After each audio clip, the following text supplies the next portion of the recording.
दोस्तों, अगर आप भी अपनी लाइफ में कुछ नया सीखने की चाह रखते हैं तो इस चैनल को अभी सब्सक्राइब कर लें। घड़ी को भूलकर भी इस दिशा में ना लगाएं, इससे फैलती है घर में नकारात्मकता।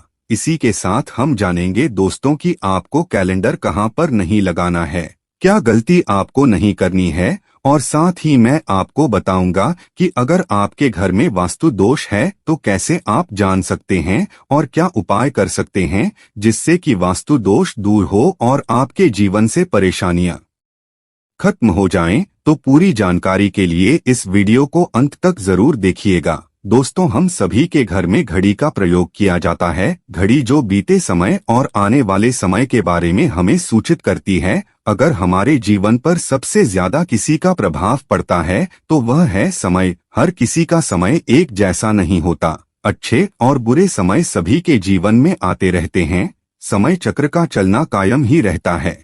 समय किसी के लिए नहीं रुकता, लेकिन अगर हम आपसे कहें कि आप अपने समय को अच्छा बनाने के लिए कुछ उपाय कर सकते हैं तो आपको यह सुन के कैसा लगेगा? जी हाँ, हम बात कर रहे हैं घर में लगी घड़ी की, जिसे हम रोज निहारते हैं। पर कभी ये नहीं सोचा होगा कि ये घड़ी हमारा समय बदलने में और अच्छा समय लाने में मदद कर सकती है। दोस्तों, हम कई बार जीवन में छोटी छोटी चीजों को नजरअंदाज कर देते हैं, लेकिन वहीं कुछ चीजें हमारे भाग्य पर अच्छा बुरा प्रभाव डालती है। की ही तरह घर में और भी कुछ चीजें हैं जो आपके वास्तु दोष का कारण बनती है और आपकी परेशानी की वजह बनती है। तो आइए पहले जान ले, क्या आपको अपने घर में वास्तु दोष के बारे में कैसे पता लगता है और किस तरह से आप बड़ी ही आसानी से इसे ठीक कर सकते हैं। दोस्तों, वास्तुशास्त्र के अनुसार किसी भी घर में वास्तु दोष होने से सुख, शांति और पारिवारिक उन्नति में बाधा पैदा होती है के कारण पनपने वाली नेगेटिव ऊर्जा से व्यक्ति के भाग्य पर बुरा प्रभाव पड़ता है। साथ ही घर के लोगों को कई प्रकार की परेशानियों का सामना करना पड़ता है। दोस्तों, शास्त्रों के अनुसार अगर हम ये छोटे मोटे उपाय कर लें तो अपने घर में नेगेटिव एनर्जी से छुटकारा पा सकते हैं। तो आइए जानते हैं, लेकिन उससे पहले दोस्तों आपसे रिक्वेस्ट है कि वीडियो को लाइक करें, अपने दोस्तों के साथ शेयर करें, और अगर आपने अभी तक चैनल को सब्सक्राइब नहीं किया तो सब्सक्राइब करके बेल आइकन जरूर प्रेस कर ले। दोस्तों, नंबर 1, जीवन में तरक्की पाने के लिए रोज पहली रोटी गाय को दें, पीपल को जल चढ़ाएं और चींटियों को शक्कर मिला आटा दें। तांबे के लोटे में जल व लाल चंदन मिलाकर रात को अपने सर के पास रखकर सो जाएं। सुबह उस जल को तुलसी को चढ़ा दें। ऐसा करने से आपकी परेशानियां धीरे धीरे दूर हो जाएंगी। नंबर 2, वास्तु के अगर आपके घर में तिजोरी है और आप उसके सामने शीशा लगा दें तो इससे धन में बरकत होती है। व्यापारी लोग अपने कैश बॉक्स के सामने शीशा लगाएं, इससे आपके ग्राहक बढ़ेंगे। दोस्तों, नंबर 3, झाड़ू पोछा कभी भी खुले में नहीं रखना चाहिए, इन्हें सदैव छुपाकर रखना चाहिए और झाड़ू कभी भी रसोई में नहीं रखनी चाहिए। नंबर 4, शौचालय का दरवाजा सदैव बंद होना चाहिए। माना है कि घर की नेगेटिव ऊर्जा शौचालय में ही वास करती है। ऐसे में अगर शौचालय का दरवाजा खुला रहता है तो नेगेटिव ऊर्जा आपके घर में प्रवेश करती है। नंबर 5, घर में सुख शांति के लिए कपूर को घी में डुबाकर सुबह शाम जलाना चाहिए। इससे घर में वास्तु दोष भी कम होता है और रह रहे सदस्यों के जीवन की परेशानियां दूर होती है। दोस्तों, नंबर 6, दुर्घटना से बचने के लिए शाम को हनुमान चालीसा के बाद कपूर जरूर जलाना चाहिए। नंबर, घर में जिस जगह वास्तु दोष हो वहां कपूर की 2 टिकियां रखें, खत्म हो जाने के बाद वहां दोबारा इसे रखें। नंबर 8, सूर्य अस्त के बाद कभी भी किसी को दूध, दही या प्याज नहीं देना चाहिए, ये भाग्य में बाधक भी बन सकता है। नंबर 9, घर के मुख्य द्वार पर कूड़ादान कभी भी ना रखें। नंबर 10, घर में टूटा हुआ शीशा कभी भी नहीं होना चाहिए। नंबर 11, अच्छे भाग्य के लिए सुबह नहाते समय पानी में थोड़ा सा कपूर का तेल मिलाएं, शनिवार को चमेली का तेल भी मिला सकते हैं।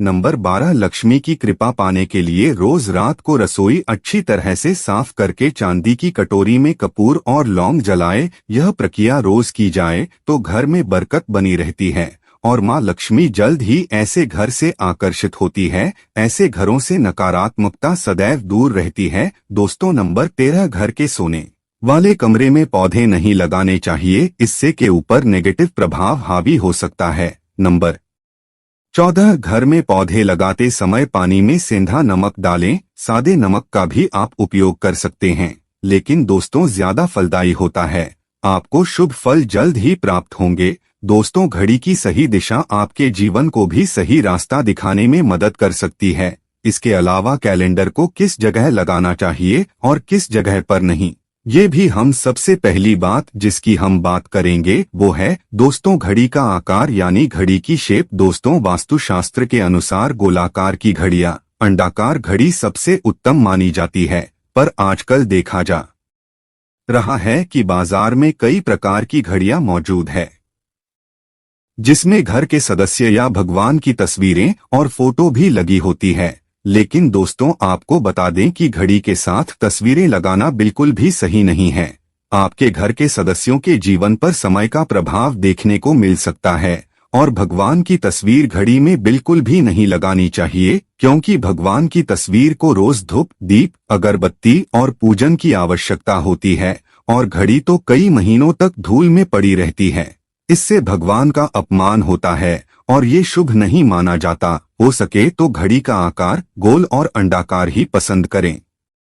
घड़ी का या अंडाकार होना हमारी पृथ्वी के आकार को दर्शाता है, जो को और घड़ी में नुकीले कोने होते हैं, और वास्तु के अनुसार नुकीली चीजें नेगेटिव ऊर्जा का संचार करती है। दोस्तों, अगली बार जिसका आपको ख्याल रखना है वो ये है कि घड़ी को स्वच्छ रखें, साफ सफाई का ध्यान रखें, धूल ना जमा होने दें, और कहीं से भी घड़ी टूटी फूटी नहीं होनी चाहिए।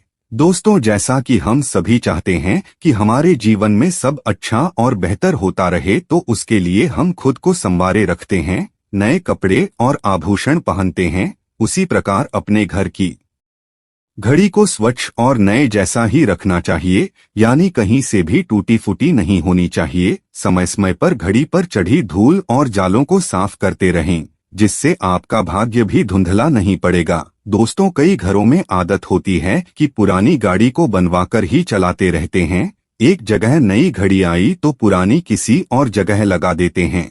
ध्यान रखें, घर में पुरानी या फिर टूटी हुई या धूल चढ़ी हुई और बंद गाड़ी तो बिल्कुल भी ना रखें, क्योंकि इससे घर में नकारात्मकता और दरिद्रता का वास होने लगता है। बंद पड़ी घड़ी को घर में रखने से व्यक्ति के जीवन में नए अवसर नहीं आते और वह अपने कार्य में कामयाबी प्राप्त नहीं कर पाता। अगली बात जिसका आपको ध्यान रखना है वह है घड़ी की सही दिशा। घड़ी को कभी भी दक्षिण दिशा में नहीं लगाना चाहिए। दक्षिण यमलोक की दिशा मानी जाती है। काल का अंतिम चक्र यहीं से शुरू होता है, इसीलिए वास्तुशास्त्र में इस दिशा को घड़ी के लिए अशुभ माना गया है। घर में घड़ी को उत्तर दिशा, पूर्व दिशा या पश्चिम दिशा में आप लगा सकते हैं, लेकिन ध्यान रखें कि घड़ी को कभी भी मुख्य द्वार, कमरे के दरवाजे या आने जाने के लिए उपयोग किए जाने वाले दरवाजे के ऊपर कभी भी नहीं लगाना चाहिए। इससे समय आपके आने जाने की गति और दिनचर्या पर पड़ सकता है। दोस्तों, घड़ी के साथ कैलेंडर का भी ध्यान रखें।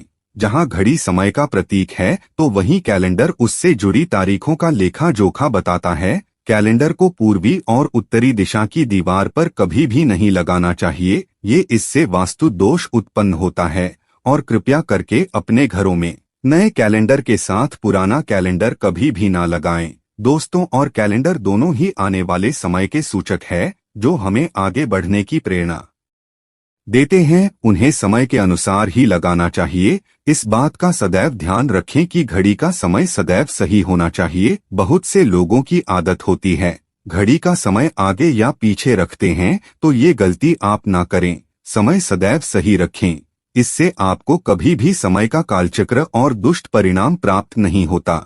ये छोटा सा आप जरूर करके देखिए। दोस्तों, छोटी छोटी बातें हैं जिनका आपको ध्यान रखना है।